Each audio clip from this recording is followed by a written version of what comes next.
হা করে দেখছিস কি?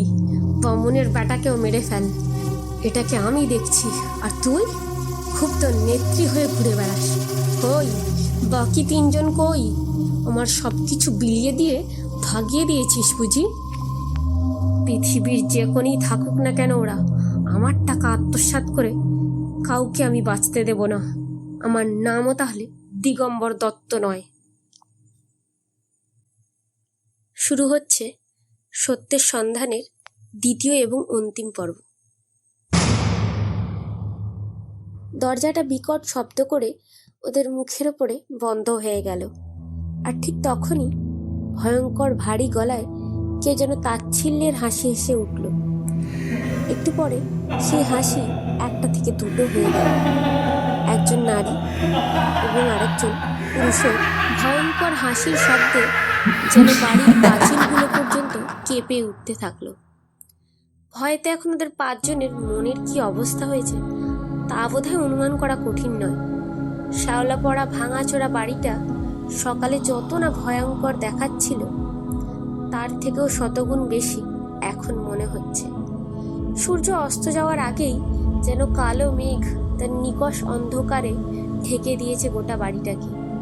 এই অবস্থায় সবাই এইটুকু বুঝতে পারছে, এই মৃত্যুপুরী থেকে কারণ নিস্তার নেই। কোন কুক্ষণে আসার কথা ভেবেছিলাম, হে ঈশ্বর!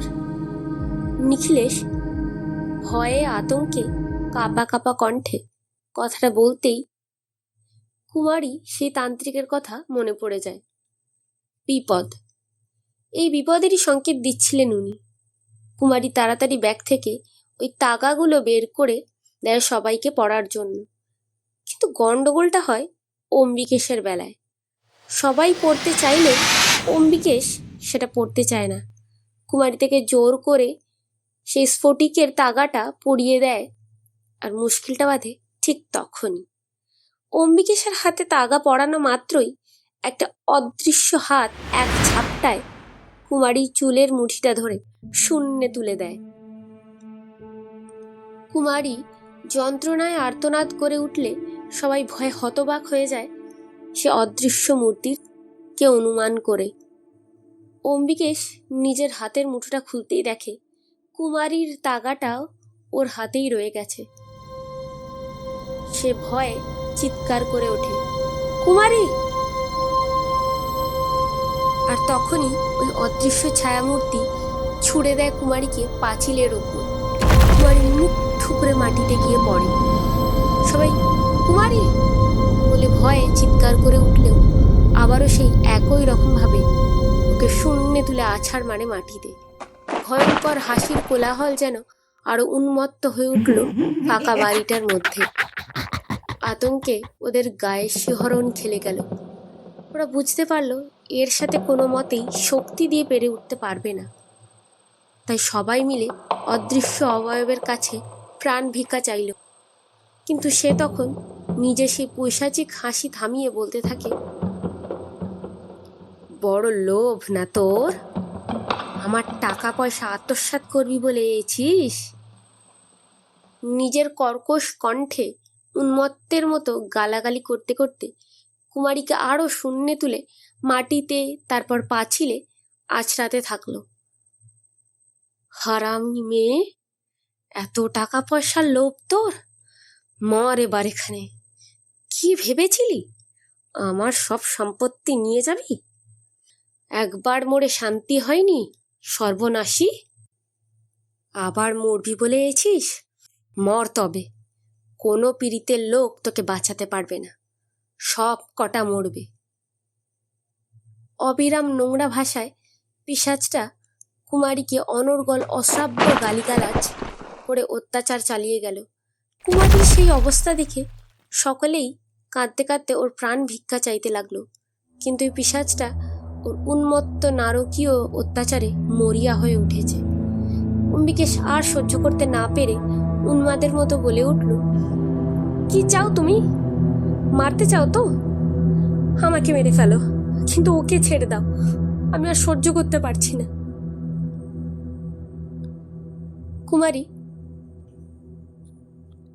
কুমারীর আর্তনাদ তখনও বাড়ির প্রাচীরে গুঞ্জরিত হয়ে উঠল।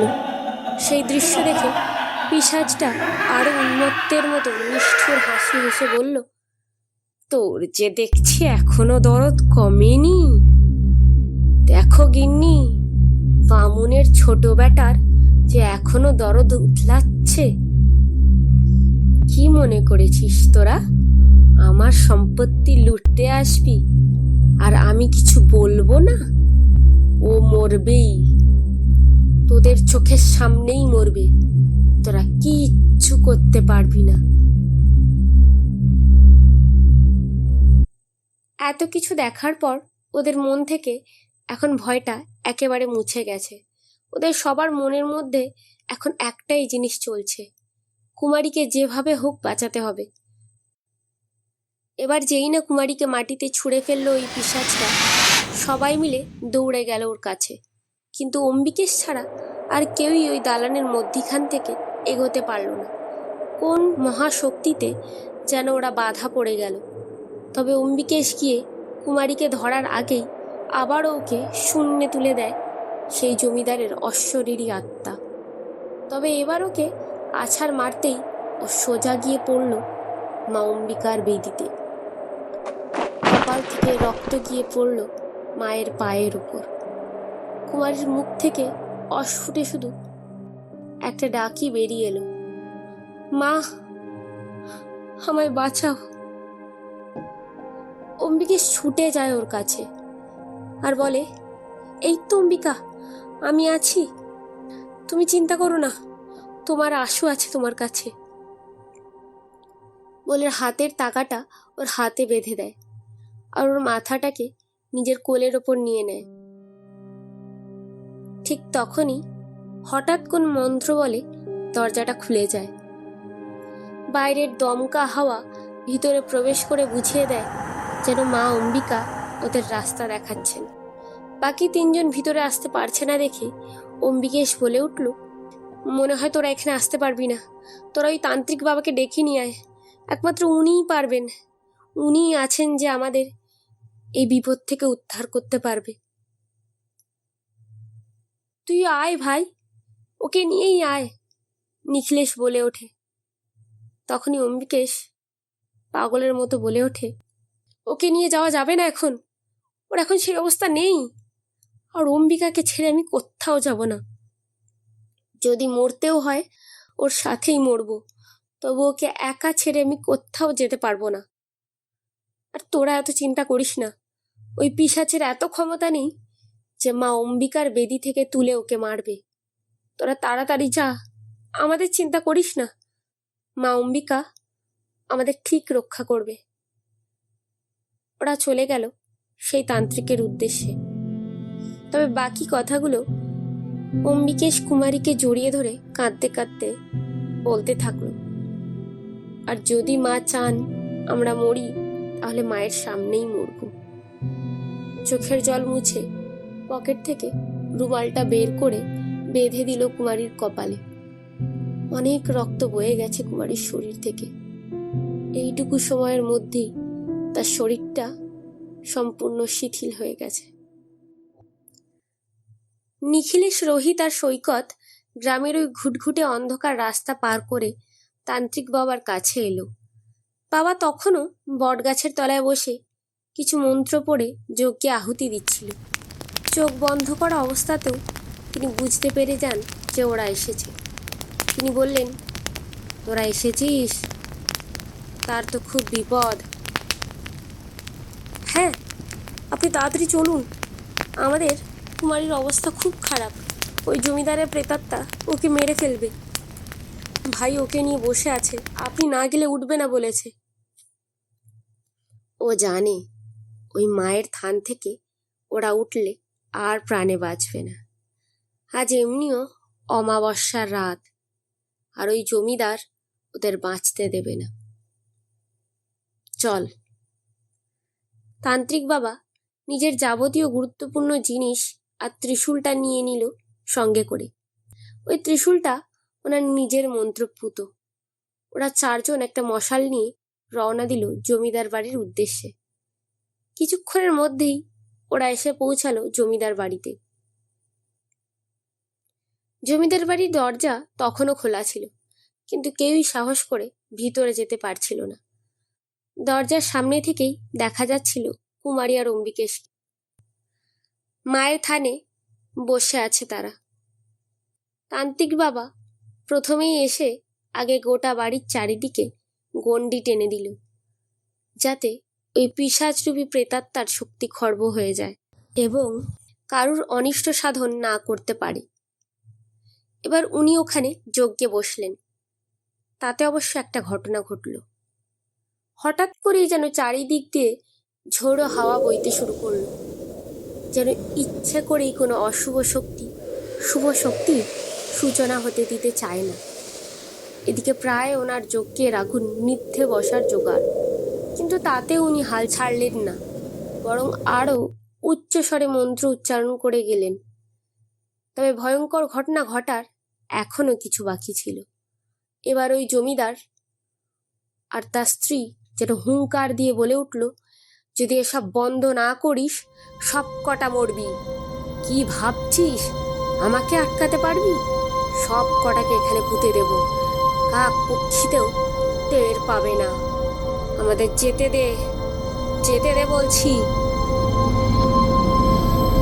অনবরত চিৎকার করতে থাকলো ওই প্রেতাত্মা দুটো, কিন্তু তাতে তান্ত্রিক নিজের কাজ থামালো না। আস্তে আস্তে কিছু সময় পর ওদের চিৎকার থেমে যেতে লাগলো।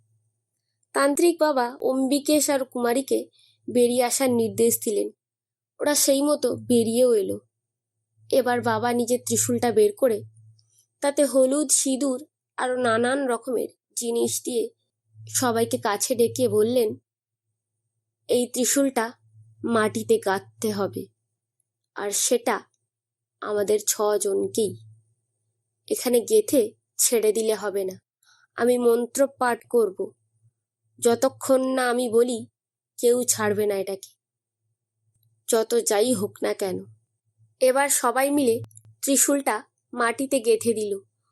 তখনই চারিদিকে যেন ঝড়ের তাণ্ডব লীলা শুরু হয়ে গেল। সবাই মিলে নিজেদের সর্বশক্তি একত্রিত করে ধরে রেখেছে ত্রিশূলটাকে। কিছু সময় বাদে গোটা পরিবেশটা ধীরে ধীরে শান্ত হয়ে আসলে ত্রিশূলটাকে ওরা ছেড়ে দেয়। তান্ত্রিক বাবা এবার জানায় ওরা বিপদমুক্ত। ওদেরকে নিয়ে নিজের গাছতলায় আবার ফিরে আসেন। সেখানে এসে কুমারীর সেবা শুশ্রূষা করার জন্য নিজের কাছে থাকা কিছু গাছগাছালির রস পাতা লাগিয়ে দিতে বলে ওর ক্ষতস্থানে। এই মুহূর্তে কোনো ডাক্তার দেখানোর সুযোগ না থাকায় ওগুলোই ভরসা। এমনিতেও এটা আয়ুর্বেদিক পদ্ধতি, তাই খুবই কার্যকরী। যাই হোক, এইসব মিটে যাওয়ার পর নিখিলেশ আর সৈকত সিদ্ধান্ত নিল ওরা থানায় যাবে। রোহিতও বলল ওদের সাথে যাবে। সব ঘটনা খুলে বললে হয়তো পুলিশ বিশ্বাস করবে না, তাই ওই লাশ আর গুপ্তধনের কথাটাই বলতে হবে। আর সকাল হলে যদি সব গায়েব হয়ে যায় তখন কি করবে ওরা? এত কিছু যখন সহ্য করেছে তখন বাকিটাও ওরা সহ্য করে নেবে। আর কুমারী তো বলেছিল এর শেষ দেখে যাবে। তান্ত্রিক বাবাকে ওরা জিজ্ঞাসা করলো থানাটা কোথায়। উত্তরে তান্ত্রিক, এখানে কাছে পিঠে কোনো থানা নেই, সেই সদরে যেতে হবে। তবে কিছুটা দূরে ওই মিনিট 15 পথ, ওখানে একটা পুলিশ ফাঁড়ি আছে। কাছে পিঠের অভাব অভিযোগ ওখানেই জানায় সবাই। ভাগ্যিস ওরা টর্চ ক্যারি করেছিল। ফোনের তো এখন শোচনীয় অবস্থা। ওরা 3 জনে রওনা দিল ঠিকই, কিন্তু মনের মধ্যে দোলাচল শুরু হলো। পুলিশ ওদের সাহায্য করবে তো এই রাত্রে, নাকি আবার নতুন কোনো সমস্যায় ফাঁসবে ওরা? বেশ কিছুক্ষণ আলো আধারির পথ ধরে হেঁটে যাচ্ছিল ওরা। পাড়াগাঁয়ের রাস্তায় ঝিঝির ডাক, শিয়ালের চিৎকার, বহু নাম না জানা নিশাচর প্রাণীর আওয়াজ যেন রাতের অন্ধকারের জাল ছিঁড়ে ওদের ওপর নজর রাখছে। একবার সুযোগ পেলে ওদের দূর অভিসন্ধি সার্থক হয়। যত এগোচ্ছে ভয়ের পরিবেশটা যেন আরও ভয়ানক হয়ে উঠছে। অবশেষে পুলিশ স্টেশনে এসে পৌঁছালো ওরা। ফাঁড়ির গেটের সামনে হাবিলদার বসে বসে ঘুমে ঢুলছে। তাদেরকে না জানিয়েই ওরা ভিতরে চলে গেল। ভিতরে চেয়ার টেবিলের সামনে 45 কি 50 বছর হবে মধ্যবয়স্ক পুলিশ ঘুমাচ্ছে। তার ইউনিফর্মের বুকের কাছে একটা ব্যাজ দেখা যাচ্ছে, তাতে অনন্ত চ্যাটার্জি নামটা জলজল করছে। চেহারার বর্ণনা বলতে একটু মোটাসোটা গোছের শ্যামলা রং, মুখে একটা গাম্ভীর্য আছে, তবে তার সবটুকু কৃতিত্ব তার ওই গোফের জন্যই বোধ হয়। ওরা গিয়ে ডাকলে পুলিশটি সাড়া দিয়ে বলে ওঠে, কে? তিনজনকে মূর্তিমান দাঁড়িয়ে থাকতে দেখে, এত রাত্রে 3 মূর্তি কি কারণে আসা হয়েছে? প্রশ্নের উত্তরে ওরা একটু ইতস্তত হয়ে বলল, আমরা একটা বড় বিপদে ফেসেছি। সে তো জানি, পুলিশের কাছে কেউ এমনি এমনি মিষ্টি খাওয়াতে আসে না, বিপদে পড়লেই আসে। তা বলো, তোমাদের সমস্যাটা কি? দেখে তো মনে হয় না এখানকার লোক তোমরা। ব্যাপারটা কি? আমরা কলকাতা থেকে এসছি, কাল বিকেলেই এসেছিলাম। ওই জমিদার বাড়ি, ওখানেই ছিলাম আমরা। আজ বিকেলে দেখি জমিদার বাড়ির দালানে একটা লাশ। তাই আমরা। বাকি কথা বলার আগেই ওদেরকে থামিয়ে দিল পুলিশটি। কি? তোমরা ওই ভুতুরে জমিদার বাড়িতে ছিলে? ওখানে আবার একটা লাশ পাওয়া গেছে, তার উপরে আজকে অমাবস্যা। ভয়ে ভয়ে বলল, এই নির্ঘাত ওই জমিদার ভূতের কাণ্ড। এই তোমাদের ওখানে যাওয়ার জন্য কি দরকার ছিল শুনি? শুকে খেতে ভূতে কিলায় নাকি? পুলিশের আচরণে ওরা পুরো হতভম্ব হয়ে গেল। ওরা ভেবেছিল পুলিশ হয়তো এসব বিশ্বাস করবে না, কিন্তু এ তো নিজেই ভয়ে জবুথবু হয়ে গেছে। বাঘের মতো গাম্ভীর্যটা কোথায় পালিয়ে গেল কেউ বুঝতে পারল না। তাহলে আপনাকে আমরা সবটা খুলেই বলি। আবারও কথাটা থামিয়ে দিয়ে বললেন, ও, তার মানে তোমরা সম্পূর্ণ সত্যি বলছিলে না? এই, আমার কাছে কিন্তু কিচ্ছু লোকাবে না, তাতে ফল ভালো হবে না। এবার বলো তো দেখি, কি কাণ্ড হয়েছে ওখানে? শুনুন, আমরা ওখানে একটা কাজে এসেছিলাম, মানে গুপ্তধনের খোঁজে। নিখিলেশ বলল কথাটা। গুপ্তধন? ও, মানে ওই জমিদারের সম্পত্তি? হা হা, হাসালে তোমরা। আজ পর্যন্ত কতজন এসেছিল তার ইয়ত্তা নেই, তাদের লাশ ওই পাশের নদী চড়ায় পাওয়া গেছে। তোমরা তাও আস্ত আছো। এই কি তোমাদের কপাল নয়? আর কি দরকার ছিল ওখানে যাওয়ার? ওই গুপ্তধন কিচ্ছু পাবে না ওখানে। বেকার প্রাণের ঝুঁকি নেওয়া কেন বাপু? পরের কথাগুলো একটু গম্ভীরভাবেই বলল, যেন কোনো গুরু। কিন্তু আমরা গুপ্তধন পেয়েছি স্যার। কথাটা শুনি চমকে উঠল অনন্ত চ্যাটার্জি। কি? গুপ্তধন পেয়েছ? হ্যাঁ স্যার, কিন্তু ওই গুপ্তধনের জন্যই তো যত সমস্যা শুরু হলো। সবিস্তারে পুরো ঘটনাটা জানালো ওরা পুলিশকে। সব কথা শুনে তিনি জিজ্ঞাসা করল, কি ছবি তুলেছ দেখি? সৈকত ছবিগুলো না দেখেই তাড়াহুড়ো করে ক্যামেরাটা ওপেন করে দিল অনন্তবাবুর দিকে। মিনিটখানেক এদিক ওদিক করে দেখে বলল, কি দারুণ গুপ্তধনের ছবি। আর লাশটা, সেও তো জল জল করছে। পুলিশের হেয়ালি মাখানো কথায় ওদের কিছুটা সন্দেহ হলো, তবে অনন্তবাবু ক্যামেরাটা এগিয়ে দিতেই সম্পূর্ণ ব্যাপারটা পরিষ্কার হলো ওদের কাছে। চমকে উঠে দেখল, ক্যামেরাতে তো কোনো ছবিই ওঠেনি, পুরোটাই কালো। সব মাটি, সব মিথ্যে। কুমারী এত কষ্ট সহ্য করলো, আমরা এত কিছু নিজের চোখে দেখলাম, আর তার কোনো প্রমাণ নেই। দীর্ঘশ্বাস ফেলে বলল সৈকত। তার মানে গুপ্তধন মিথ্যে, আমরা একটা মরীচিকা দেখলাম। কিন্তু অম্বিকেশ, ও তো নিজের হাতে বের করে দেখালো। রোহিত কথাগুলো বলে উঠল বাকিদের উদ্দেশ্যে। আচ্ছা স্যার, আপনি একবার গিয়ে তো দেখতে পারেন, সত্যি মিথ্যে সব যাচাই হয়ে যেত। আমরা এত রাতে এত বিপদ মাথায় নিয়ে এলাম, একবার অন্তত চলুন। খেয়ে পেয়েছ? এই অমাবস্যার রাত্রে আমি ওই ভূতের ডেরায় যাই আর প্রাণটা দিই? আমি যদিও যাই, আর বাকিরা কেউ যাবে না। তার থেকে তোমরা বাপু এসো, যদি পারি কাল সকালে একবার যাব, গিয়ে দেখে আসবো কত গুপ্তধন পেয়েছো তোমরা। কিন্তু কালকে কালকে অবধি? এসো এসো এসো। বললাম তো হবে না বাপু, যাও, ঘরের ছেলে ঘরে ফিরে যাও। ও ঘর তো নেই, ওই তান্ত্রিক বাবার গাছতলায় ফিরে যাও। একবার চেষ্টা করেও তো দেখতে পারতেন স্যার, গেটটা ওইদিকে। উফ, আমার কাঁচা ঘুমটা একেবারে নষ্ট করে দিলে এরা। ধুর, এখানে আসাটাই বেকার হয়েছে। পুলিশের কাছে কোনো সাহায্য পাওয়া যাবে না, এটাই ধরে নেওয়া উচিত ছিল আমাদের, রেগে মেগে বলল নিখিলেশ। তিনজনেই আবার সেই বাবার গাছতলায় এসে ফিরল। কুমারী যন্ত্রণায় বেঘরে ঘুমাচ্ছে। তান্ত্রিক বাবা আর অম্বিকেশ পাশে বসে রয়েছে। ওদের মুখ থেকে সব ঘটনা শুনল এরা। অম্বিকেশের ধৈর্য এবার বাঁধ ভেঙেছে। সে বলল, কাউকে সাহায্য করতে হবে না, আমরা জানি সত্যিটা কি। আমরা কাল সকালেই বাড়ি ফিরব। এটা করো না বাবা, এখনো কিছুই জানা হয়নি তোমাদের, কালকের দিনটা অন্তত কাটিয়ে যাও। তান্ত্রিক বাবা মিনতি করে বলল অম্বিকেশকে, এটা আমার ফাইনাল ডিসিশন। অনেক পাগলামো হয়ে গেছে, কুমারীর এবার একটা ট্রিটমেন্টের দরকার।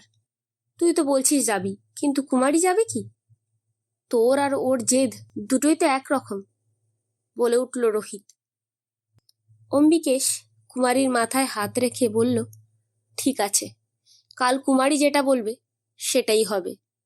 সবাই সারাদিনের ক্লান্তিতে ঘুমিয়ে পড়ল ওই গাছতলায়। তাহলে কি ওদের এখনো কিছু জানার বাকি আছে? জানতে পারবে কি ওরা? আর পুলিশ অনন্ত চ্যাটার্জি, সে কি কোনো সাহায্য করবে না? সকাল 8টা বাজে। এই সময় পুলিশ অনন্ত চ্যাটার্জি এসে হাজির হলো তান্ত্রিক বাবার বট গাছটার সামনে। এসে দেখে কুমারী বাবু হয়ে বসে আছে। নিখিলেশ আর সৈকত ওর কাঁধে মাথা দিয়ে, অম্বিকেশ আর রোহিত ওর কোলে মাথা দিয়ে দুজন দুদিকে শুয়ে আছে। এই দৃশ্য দেখে অনন্তবাবু তান্ত্রিক বাবাকে বললেন, দেখুন কার বেশি কষ্ট। মেয়েটার ওপর শুনলাম নাকি কাল অনেক ধকল গেছে, কিন্তু এখন দেখে মনে হচ্ছে ছেলেগুলোই বেশি ক্লান্ত। মেয়েরা হচ্ছে মায়ের জাত, হাজার কষ্টেও সবাইকে আগলে রাখতে জানে। হাসতে হাসতে বলল তান্ত্রিক বাবা, তা আপনি কোথাও যাচ্ছেন? কথা আছে তো এদের সাথে। আপনি বলুন না, আমি এই নদী থেকে একটু স্নান করে আসছি, বলে চলে গেল তান্ত্রিক। এই যে সূর্যি অনেক আগে উঠে গেছে, উঠুন সবাই, ওদেরকে উদ্দেশ্য করে বলল পুলিশ ইন্সপেক্টর অনন্ত চ্যাটার্জি। সবাই অনন্ত চ্যাটার্জির গম্ভীর আওয়াজে ধর্মর করে চমকে উঠে, আপনি? চকিতে প্রশ্ন করল নিখিলেশ। হ্যাঁ আমি। আমার রাতের ঘুম উড়িয়ে নিজেরা নিশ্চিন্তে ঘুমাচ্ছ। কি করেছো জানো তোমরা? ভয় দেখিয়ে বলল সবাইকে। কি করেছি আমরা? সবাই ভয়ে ভয়ে জিজ্ঞাসা করল। ওঠো, আমায় বসতে দাও। কোথায় নিজেরা উঠে বসতে দেবে তা না, নিজেকে বলতে হচ্ছে। এই হচ্ছে আজকালকার ছেলেপিলে। বনবাড়ি লাল, 6টা চা সঙ্গে বিস্কুট ले आओ। और तुम खाओगे? ওদিক থেকে সম্মতি এলো। তো तुम्हारे लिए भी ले आओ और जल्दी जल्दी लेके आना, इधर सा वेट करेगा, জলদি জলদি। এখানকার নয়, ঝাড়খণ্ডের লোক, তাই একটু আধটু বলতে হয়। কি বলো তো, বাংলাটা ঠিক রপ্ত করাতে পারলুম না। সবার তখন এসব বাজে হেয়ালির কথায় মন নেই। পুলিশ কি খবর নিয়ে এসেছে সেটাই জানার জন্য মন চিন্তিত হয়ে আছে। তখন সৈকত বলল, এত হেয়ালি না করে কিসের জন্য এসেছেন সেটা বললে বোধহয় ভালো হয়। বাবা ডাক্তার, তোমার যে দেখছি খুব তাড়া। সবাই সৈকতকে শান্ত হওয়ার পরামর্শ দিল। যেটা বলতে এসেছিলাম, হিসাবে তোমাদেরই আমাকে মিষ্টি খাওয়ানো উচিত, কিন্তু আমি তোমাদের চা খাওয়াচ্ছি। মানে? সবাই একসঙ্গে প্রশ্ন করল। অনন্তবাবু হাসতে হাসতে বলল, মানে গুপ্তধন আছে, আর সেটা তোমরা খুঁজে বের করেছো, যা এখানে কেউ করতে পারিনি। কালকেই বললাম না তোমাদের, তোমাদের অনেক কপাল ভালো যে প্রাণে বেঁচে ফিরেছো। কথাটা শোনা মাত্রই নিখিলের সৈকত রোহিত খুশিতে লাফিয়ে উঠল। অম্বিকেশ আর কুমারীও খুশি, কিন্তু সেটার বহিঃপ্রকাশ ওদের মধ্যে অতটা নেই। সেটা হয়তো কালকের ঘটনার জন্যই বোধ হয়। নিখিলেশ কুমারীর মাথায় হাত রেখে বলল, আমরা পেরেছি কুমারী। এবার শোনো তোমরা, অনেক নাচানাচি হয়ে গেছে তোমাদের, এবার চাটা খেয়ে জমিদার বাড়ি যেতে হবে। তার জন্য প্রস্তুত হও। এখনই কলকাতায় খবর চলে গেছে, সাংবাদিকরা এলো বলে।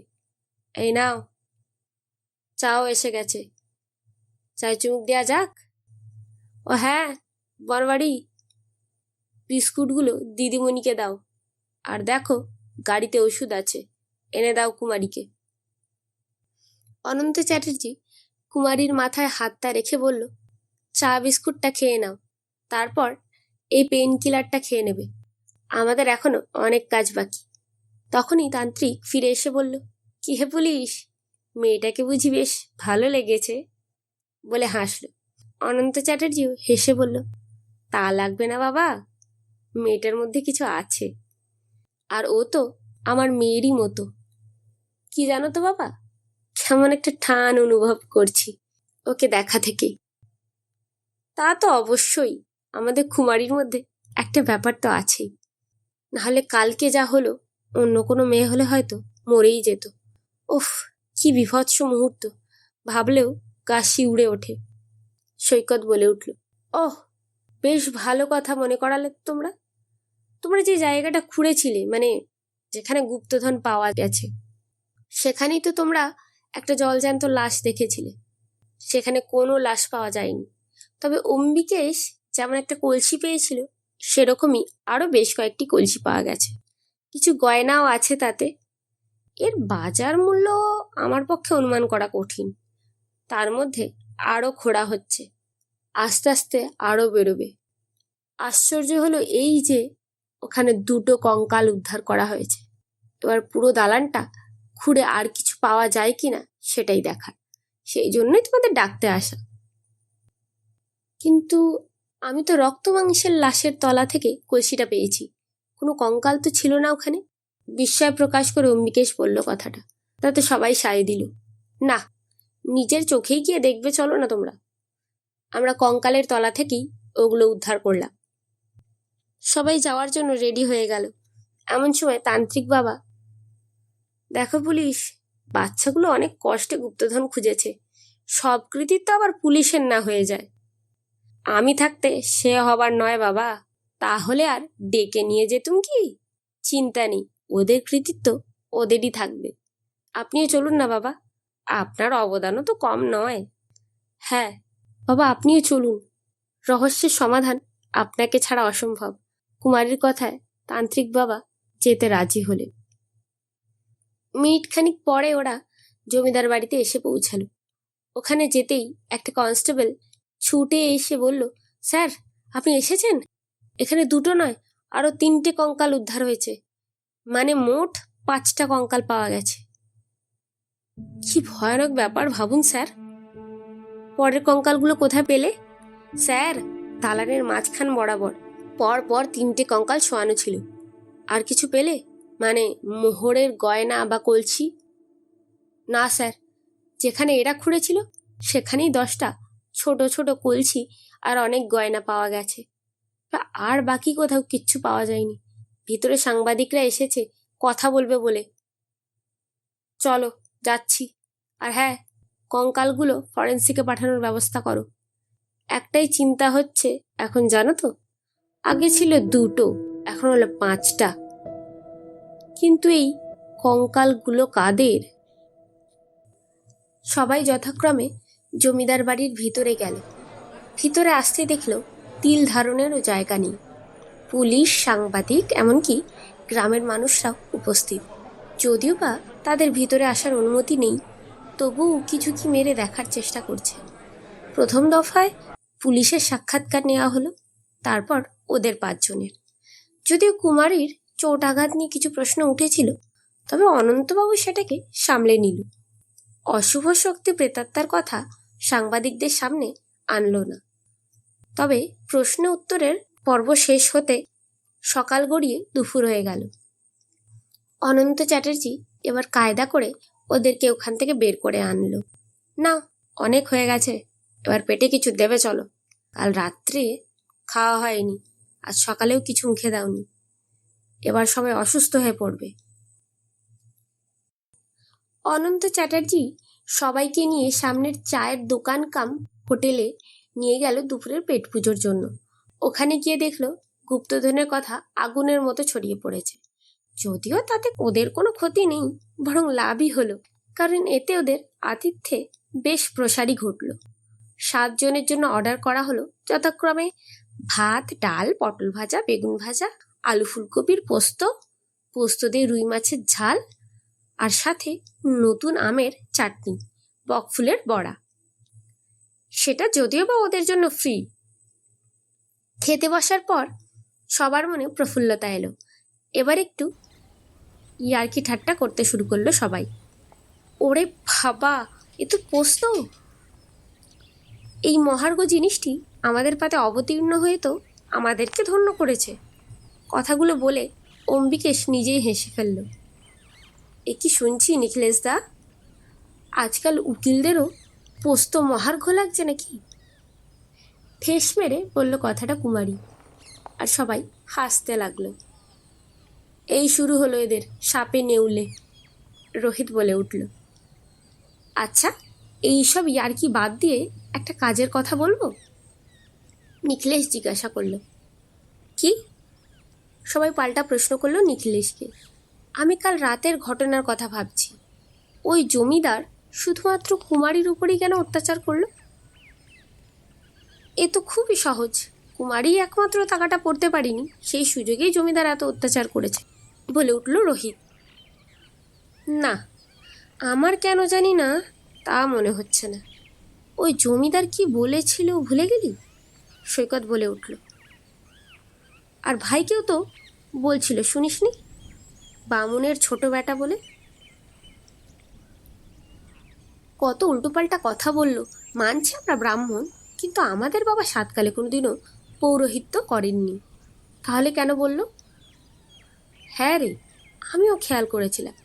তবে সত্যি কথা বলতে, যখন আমি কুমারীর কাছে ছুটে গেলাম, তখন ওকে কুমারী না ডেকে অম্বিকা সম্বোধন করেছিলাম, আর নিজেকেই আশু বলে পরিচয় দিলাম। কেন বললাম বুঝতে পারলাম না। তান্ত্রিক বাবা বললেন, তুই এখনো বুঝতে পারলি না? তুই তো বামুনের ছোট বেটা আশুতোষ, যে জমিদারের মেয়ে অম্বিকাকে নিয়ে পালিয়েছিলি। আর কুমারীই হলো সেই অম্বিকা। কথাটা শোনা মাত্রই সকলে হা হয়ে তাকিয়ে রইল তান্ত্রিকের দিকে। কিন্তু কুমারী হতেই পারে না, আমি ওর সাথে পালাবো? আর ওরা তো শুনেছিলাম একে অপরকে ভালোবেসে পালিয়েছিল। এটা সম্ভব নয় তান্ত্রিক বাবা। হ্যাঁ বাবা, এটা সম্ভব নয়। আর এমনিতেও ওর সাথে আমার ছোটবেলা থেকেই আদায় কাজ করায়, তার উপরে আমি মেয়েদের সহ্যই করতে পারি না। এটা কোনো মতেই হতে পারে না, অম্বিকেশ বলল। তাহলে কালকে ওর জন্য হাহাকার করছিলি কেন? খেতে বসে আমি মিথ্যে কথা বলবো না তোকে। এইটুকু শুধু জেনে রাখিস, যেটা সবাই জানে সেটা অর্ধেক সত্যি, সম্পূর্ণ সত্যি সবাই এখনো জানে না। এই দাঁড়াও, তান্ত্রিক বাবা যদি ঠিকও বলে থাকে, তাহলেও একটা জিনিস তো আমাদের জানা দরকার। সত্যিটা আসলে মানে ওই অম্বিকা আর আশুতোষের ব্যাপারটা। আর জমিদার দিগম্বর দত্ত কাদেরকে মাটির তলায় পুঁতে রেখেছিল অত ধন সম্পত্তি দিয়ে? আমার মনে হয় বাবা, এ সম্বন্ধে একমাত্র আপনিই জানেন, কারণ গ্রামের লোক যেটুকু জানে তা আমিও ছোটবেলা থেকে শুনে এসেছি। আপনি বলুন বাবা, অনন্ত চ্যাটার্জি অনুরোধ করল তান্ত্রিককে। আমি বলবো না, আমি বললে তোরা কেউ বিশ্বাস করবি না। তোর খুব কাছের কেউ জানে সব সত্যি, যা খুঁজে দেখ। তুই বললে ওদের বিশ্বাসও হবে। ইন্সপেক্টর অনন্ত চ্যাটার্জিকে বলল তান্ত্রিক বাবা। আমার কাছের কেউ? ঠিক আছে, আমি খোঁজ লাগাচ্ছি। আমি উঠছি, তবে তোমরা হাত মুখ ধুয়ে বাবার গাছতলায় অপেক্ষা করো। আমার একটু সময় লাগতে পারে, কিন্তু সরকারি কাজকর্ম আছে, সেটা সেরে আসতে হবে। প্রকৃত সত্যিটা কি তা আমরা জানবই। সন্ধে হয়ে গেছে। সবাই অনন্ত চ্যাটার্জির জন্য অপেক্ষা করছিল, কিন্তু তার দেখা নেই। অবশেষে সবার অপেক্ষার অবসান ঘটিয়ে ইন্সপেক্টর অনন্ত চ্যাটার্জি এলো। এসে গেছি, সবাইকে অপেক্ষা করানোর জন্য দুঃখিত। কিছু জানতে পারলেন? প্রশ্ন করলো নিখিলেশ। যা জানতে পারলাম তা শুনলে তোমরাই চমকে উঠবে। কথাটা বলে গাছতলায় বসলো ইন্সপেক্টর। কি জানতে পারলেন? সবাই প্রশ্ন করলো একসাথে। তাহলে শোনো, জমিদার দিগম্বর কুমার দত্তের 2 ছেলে ও 1 মেয়ে ছিল। মেয়ে অম্বিকা দেবী মায়া মমতার যেন একবারে প্রতিমূর্তি ছিলেন। বলা যেতে পারে ছোটবেলা থেকেই তিনি নিজের পরিবারের সম্পূর্ণ বিপরীত ছিলেন। জমিদারের গোটা পরিবার যেখানে টাকা পয়সার পিশাচ ছিল, উনি সেখানে 2 হাতে বিলাতেন সবাইকে, যেটা পরিবারের কারোর কাছে আনন্দদায়ক ছিল না, বরং ছিল পীড়াদায়ক। গ্রামের মানুষের কাছে উনি ছিলেন সাক্ষাৎ দেবী। মা অম্বিকা দেবীর পুজোর দিন হয়েছিলেন বলে সবাই তার নাম রেখেছিল অম্বিকা। আর সেই অম্বিকা দেবীর সামনেই কিনা, থাক, পরে আসছি সেসব কথায়। দীর্ঘশ্বাস ফেলে আবার বলা শুরু করলো অনন্ত চ্যাটার্জি। জমিদারের মেয়ে একা ছিলেন না, তার আরও 4 বন্ধু ছিল, যথাক্রমে জমিদার বাড়ির কুলপুরোহিত নিবারণ চট্টোপাধ্যায়ের 2 ছেলে, বড় ছেলে অরবিন্দ এবং ছোট ছেলে আশুতোষ চট্টোপাধ্যায়। গায়ের রাজবৈদ্যর ছেলে ছিল অবনীমোহন বসু এবং জমিদারের খাজাঞ্চির ছেলে নরেশচন্দ্র মিত্র। এই 4 জন ছিল অম্বিকা দেবীর বন্ধু। একসাথে পড়াশোনা করা ছাড়াও তারা গরিব প্রজাদের দান ধ্যান, দুস্থদের সেবা, এইসব কাজেই লিপ্ত থাকতেন। কালক্রমে এইভাবেই স্বদেশী আন্দোলনের সাথে যুক্ত হওয়া। তবে এইসব কাজে আরও একজন ওদের সাহস যোগাত। তিনি হলেন ওদের স্কুলের হেডমাস্টারমশাই দুর্গাচরণ চট্টোপাধ্যায়। যাই হোক, ওদিকে আবার জমিদারের সাথে ইংরেজদের খুব বন্ধুত্বপূর্ণ সম্পর্ক, আর এদিকে তারই মেয়ে স্বদেশীর সাথে যুক্ত। কথা থামিয়ে নিখিলেশ এবার বলে উঠল, কিন্তু আমরা শুনেছিলাম ঘটনাটা আজ থেকে 120-25 বছর আগের। না, একটু এদিক ওদিক। 117 বছর আগের ঘটনা। সালটা ছিল 1905। ইংরেজদের বিরোধিতায় স্বদেশী আন্দোলনে আজ শহর ছাড়িয়ে গ্রামের ঘরে ঘরে পৌঁছে গেছিল। নারীরা এই সময় অগ্রণী ভূমিকা পালন করেছিল। সরলা দেবী ও ভগিনী নিবেদিতা স্বদেশী ভাবধারায় প্রসারে বিশেষ ভূমিকা নিয়েছিলেন। বঙ্গভঙ্গ প্রতিবাদে তখন বাংলার নারীরা হাতে কলম পর্যন্ত তুলে নিয়েছিলেন। অন্তঃপুর, বামাবোধিনী, নবনূর নামক পত্রিকায় বঙ্গভঙ্গ ও স্বদেশী গ্রহণ আর বিদেশি বর্জন করার জন্য আহ্বান জানানো হয়।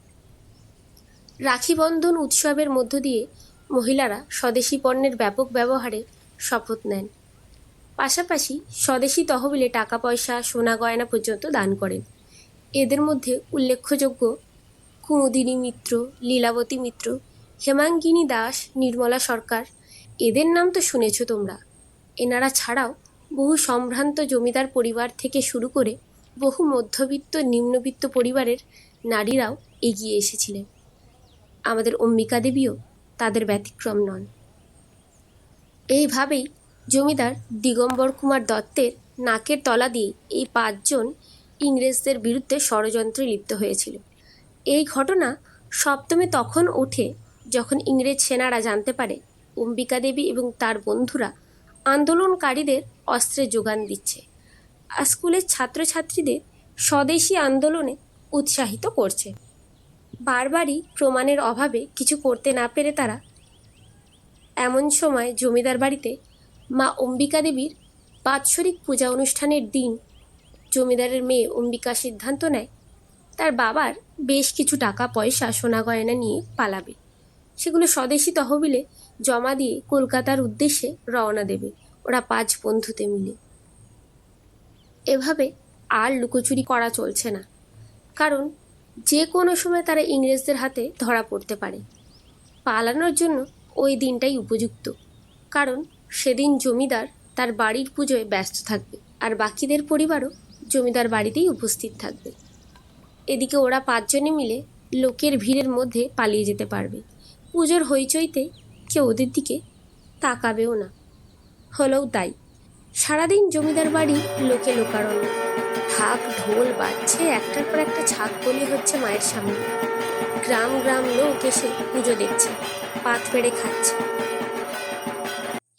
অনন্ত চ্যাটার্জি ঘটনাটি বলে যাচ্ছিল, আর ওরা মন্ত্রমুগ্ধের মতো শুনে যাচ্ছিল, যেন ওরা নিজের চোখের সামনেই সব ঘটনা দেখতে পাচ্ছে। সেদিন ওদের পরিকল্পনা ছিল ঠিক এই রকম, যে অরবিন্দ, অবনীমোহন ও নরেশচন্দ্র আগে থেকে গ্রামের স্কুলে অপেক্ষা করবে। তারপর আশুতোষ আর অম্বিকা টাকা পয়সা, সোনাদানা, যাবতীয় জিনিস নিয়ে ওদের কাছে পৌঁছাবে। একসাথে গেলে লোকেরা সন্দেহ করতে পারে এবং ওদের পরিকল্পনাও ভেস্তে যেতে পারে, কারণ ওরা এখন ইংরেজ সেনাদের চক্ষুশূল। তাই সেই মতো কাজও হলো। সন্ধ্যার দিকে অম্বিকা এবং আশুতোষ পালালো। তখনও পর্যন্ত বিষয়টা কেউ টের পায়নি, তবে ইংরেজদের কোনো এক গুপ্তচর ওদেরকে দেখে ফেলে। ওই বিপুল পরিমাণ সোনা গয়না, টাকা পয়সা বাকি 3 জনের হাতে তুলে দিতে সে খবর দেয় বড় সাহেবের কাছে। এদিকে জমিদার বাড়িতে ততক্ষণে লোক জানাজানি হয়ে গেছে।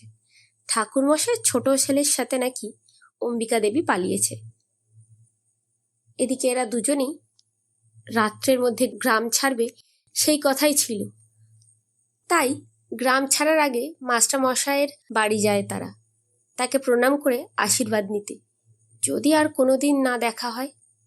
এদিকে বাকি 3 জন বিপ্লবীদের হাতে সবকিছু তুলে দিয়ে পরের দিন সকালে কলকাতার উদ্দেশ্যে রওনা দেবে। এমনই কথা ছিল, কিন্তু অদৃষ্টে অন্য কিছুই লেখা ছিল।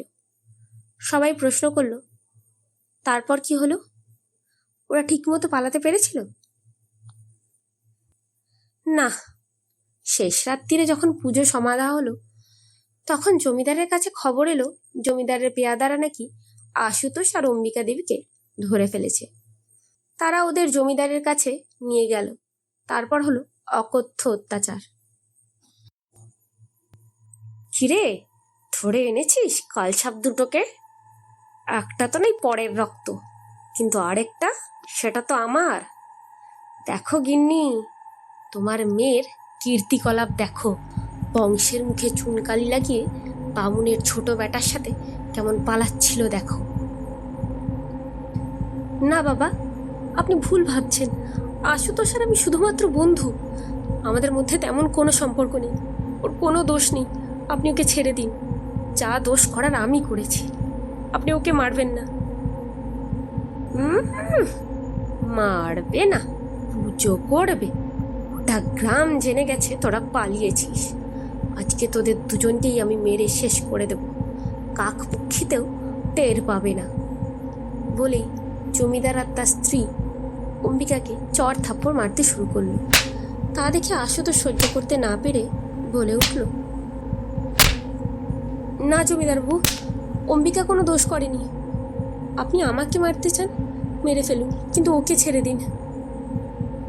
এতে জমিদার আরো ক্ষুব্ধ হয়ে বিদ্রুপ করে বলে উঠল, বাহ, দেখেছ গিন্নি, বামুনের ছোট বেটার কি পীড়িত।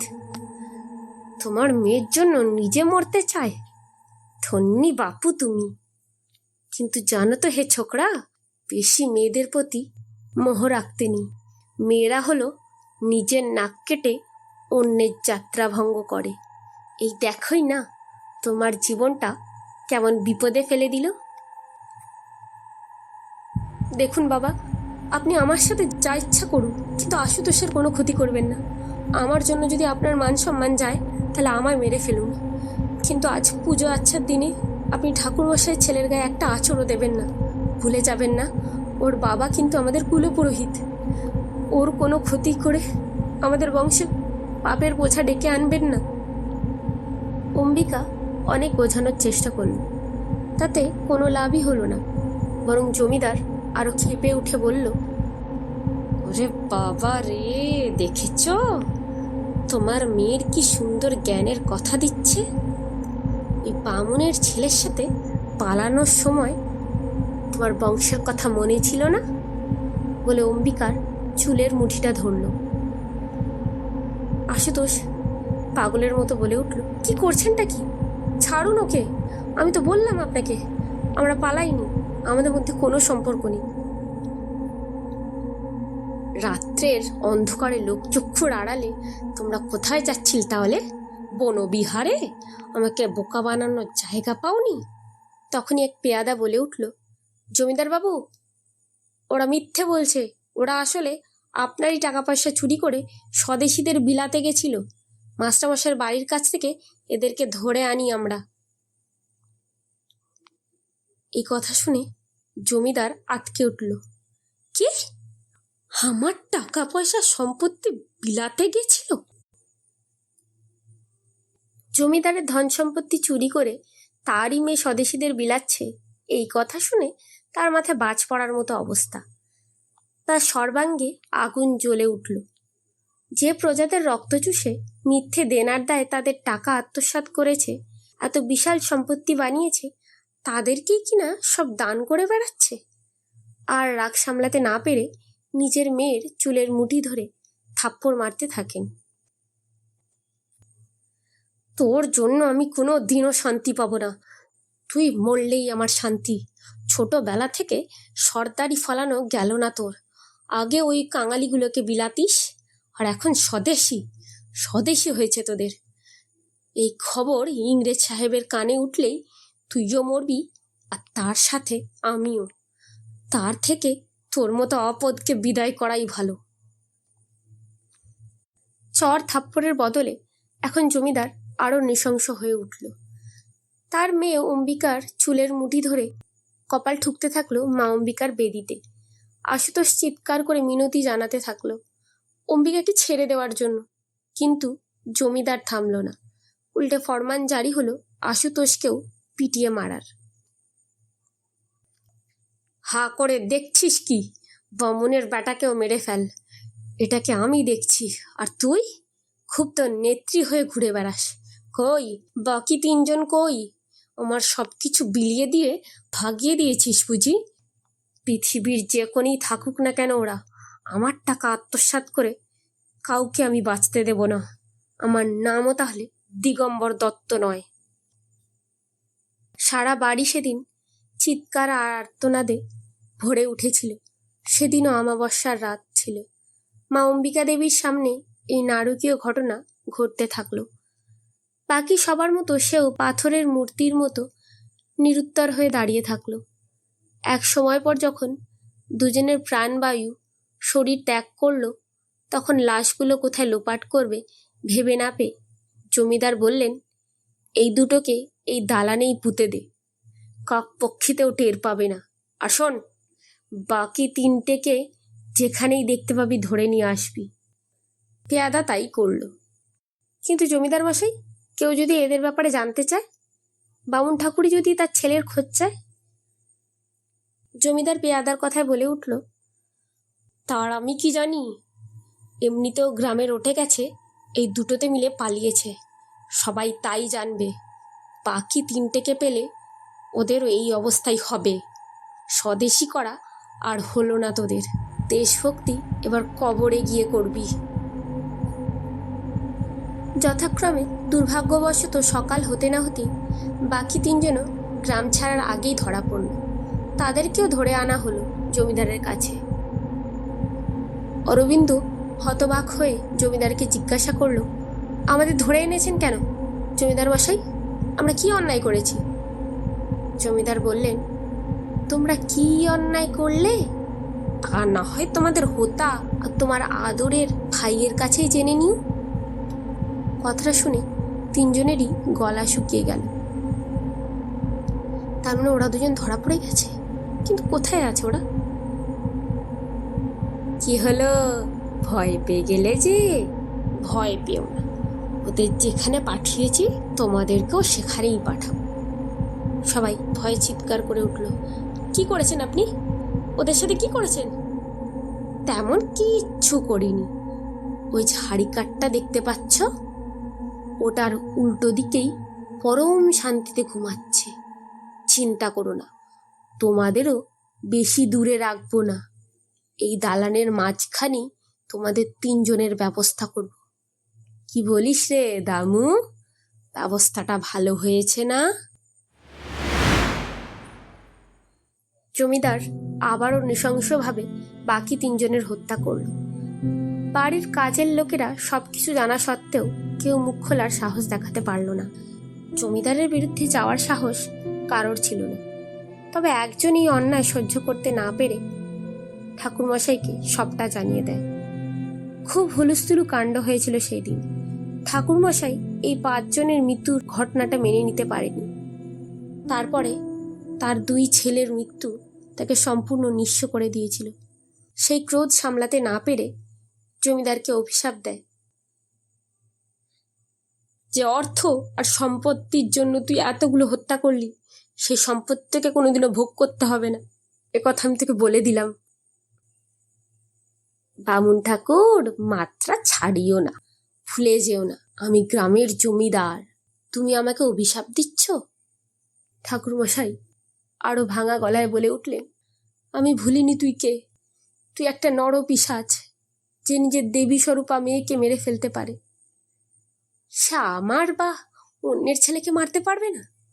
শুধু একটা কথাই বলে যাচ্ছি তোকে, যদি আমি সৎ ব্রাহ্মণ হই, একনিষ্ঠভাবে মা অম্বিকার পুজো করে থাকি, তাহলে তোকে বলে যাচ্ছি, এ সম্পত্তি তুই কোনোদিনও ভোগ করতে পারবি না।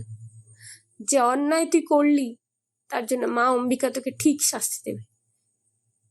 তুই যক্ষের মতো সবকিছু আগলে বেড়াবি, কিন্তু ভোগ করতে পারবি না। এসব কিছুর পরেও জমিদারের ক্রূরতা এক ফোঁটাও কমল না।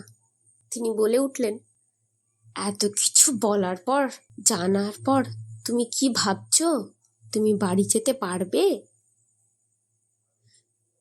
আমায় তুই মেরে ফেললেও দুঃখ নেই, আর আমার আর আছেটাই বা কি, যার জন্য আমি বেঁচে থাকবো? আমার শেষ সম্বল দুটোকে তো তুই কেড়ে নিলি। আমাকেও মেরে ফেল, আমার কোনো দুঃখ নেই। ইন্সপেক্টর অনন্ত চ্যাটার্জি দীর্ঘশ্বাস ফেলে কথাটা শেষ করলেন। বাকিরা বলে উঠল, গায়ে কাটা দিয়ে উঠল, এমনও মানুষ ছিল, এত নৃশংস? সৈকত বলে উঠল, তার মানে ওই 5টা কঙ্কাল ওই 5 জনের? কিন্তু গুপ্তধন কি করে এলো তাহলে? তারই 2-3 দিনের মাথায় জমিদার দালান পাকা করায়, তখনই হয়তো ওগুলো আবার খুঁড়ে রাখা হয়েছিল। শোনা যায় ঠাকুরমশাইকেও সেদিনই মেরে ফেলা হয়েছিল। তবে জমিদার এই দিনের পর থেকে অসুস্থ হতে থাকলেন। খাওয়া দাওয়া পর্যন্ত উঠে গেছিল। পাগলের মতো আচরণ করত শুধু। অনেকে ভাবেন ঠাকুরমশাইয়ের অভিশাপের কারণেই জমিদারের এই অবস্থা। আবার অনেকে বলেন পাপ মানুষকে তাড়া করে বেড়ায়, তাই মানসিকভাবে দুর্বল হয়ে দুজনে স্বামী স্ত্রীতে আত্মহত্যার পথ বেছে নেয়। আচ্ছা, একটা কথা বলবেন, আপনি কি করে সব জানলেন? আমরাও তো অনেক খোঁজ নিয়েছিলাম, কই এত ঘটনা তো কেউ বলতে পারেনি। সন্দিগ্ধ হয়ে প্রশ্ন করল কুমারী। এবার একটু মুচকি হেসে অনন্ত চ্যাটার্জি বললেন, কারণ ওদের হেডমাস্টার দুর্গাচরণ চট্টোপাধ্যায় আমার বাবার ঠাকুরদা ছিলেন। সবাই চমকে উঠে, কি আপনি? তোমাদের মতো আমিও চমকে উঠেছিলাম। আমি আজই জানলাম সব ঘটনা আমার বাবার কাছে, আর সেই কারণেই তোমাদের সাহায্য করতে পেরে আরো ভালো লাগছে। এখনো কি অস্বীকার করবি তোরাই ওরা নয়? বললেন তান্ত্রিক বাবা। ঠিকই বলেছ বাবা, অম্বিকেশী আশুতোষ। তার মানে তুই যে সারাক্ষণ বলে বেড়াস মেয়েরা নিজের নাক কেটে অন্যের যাত্রা ভঙ্গ করে, এটা তোর কথা নয়, আসলে জমিদার বলতো এই কথাটা। মৃত্যুর সময় ওর আত্মাকে এটাই বোঝানো হয়েছিল যে একটা মেয়েকে সাহায্য করার জন্যই ওর প্রাণ যাচ্ছে। তাই ওর স্মৃতি এ জন্মেও সেটাকে মনে রেখেছে। আর তাই জমিদার বাড়িতে যাওয়ার পর থেকেই ওর ভয় হতে লাগলো কুমারীর কোনো ক্ষতি হয়ে যেতে পারে, কারণ আগের জন্মের অবচেতন মন সব কিছু মনে রেখেছিল। আদতে ও মেয়েদের ঘৃণা করে না। তান্ত্রিক বাবা কথাগুলো বললেন। আচ্ছা, যাই হোক, রাজবাড়ির রহস্য তো জানাই হলো। এবার গুপ্তধন সরকারের হাতে তুলে দিলেও তোমরা খুঁজে বার করেছ, তোমাদেরও তো কিছু প্রাপ্য হয়, বললেন অনন্ত চ্যাটার্জি। না, এক কানা করিও আমাদের লাগবে না। আমরাই সেই 5 জন কিনা ঠিক বলতে পারবো না, তবে এটুকু বলতে পারি, ওরকম নরপিশাচের একটা জিনিসও আমাদের চাই না। সেই টাকা বরং গ্রামের উন্নয়নের কাজে লাগাবেন, আমাদের ভালো লাগবে। গ্রামে আসার সময় দেখেছিলাম কোনো সাঁকো নেই, তার জন্য খুব কষ্ট হয় মানুষের। তাই আমাদের ভাগের অর্থ এদের কাজেই লাগুক, কুমারী বলে উঠল। আপনাদের কি মত নিখিলেশবাবু? প্রশ্ন করলেন অনন্ত চ্যাটার্জি। আমাদের দলের হোতা যা বলে দিয়েছে সেটাই শিরোধার্য। জানি না ছোটবেলা থেকেই ওর কথার কেন এত গুরুত্ব আমাদের কাছে, হয়তো এটাই তার কারণ। তবে জন্ম জন্মান্তর বলে যদি সত্যি কিছু থেকে থাকে, তাহলে আমরা প্রত্যেকে জন্ম জন্মান্তরের বন্ধু। একটা জিনিস দেখেছো কি তোমরা? আমি বলেছিলাম আমার আর কুমারীর মধ্যে কোনো ভালোবাসার সম্পর্ক ছিল না। মানে ওই আশুতোষ আর অম্বিকা দেবী কথা বলছি। অম্বিকেশ বলে উঠল। সে আর আমরা কি করে বলবো বল? স্যার আমাদের যেটুকু বলল আমরা তাই শুনলাম। তোর মনের ভিতরের খবর তার আমরা নিতে চাইনি। হতেও তো পারে জমিদারের ভয়ে ভালোবাসার কথাটা চেপে গেছিস, বলেই হাসতে লাগলো রোহিত। ওদিকে অম্বিকেশ রেগে গিয়ে ছুটে মারতে গেল রোহিতকে। দাঁড়া, তোর হচ্ছে, একবার তোকে হাতে পাই রোহিত, তোর দেখাচ্ছি মজা। তা কি করবে তোমরা, কিছু ভাবলে? প্রশ্ন করে উঠল অনন্ত চ্যাটার্জি।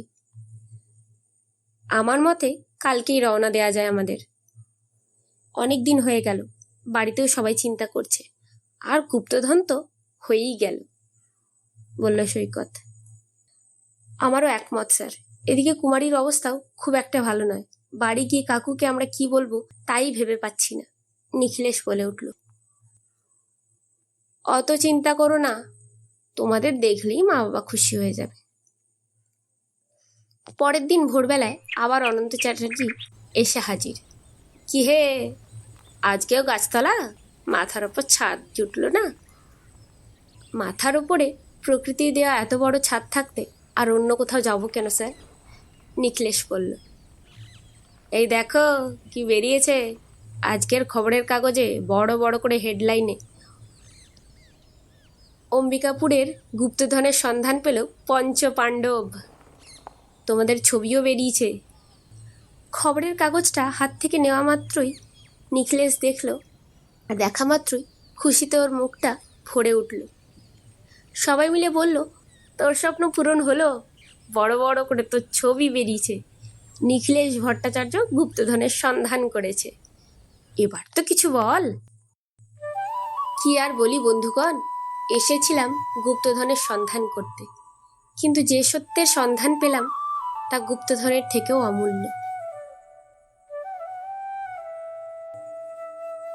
শেষ হলো সত্যের সন্ধানের অন্তিম পর্ব। সঙ্গে থাকার জন্য সবাইকে অসংখ্য ধন্যবাদ। এটি একটি কাল্পনিক গল্প, তাই বাস্তবের সাথে এর কোনো মিল নেই।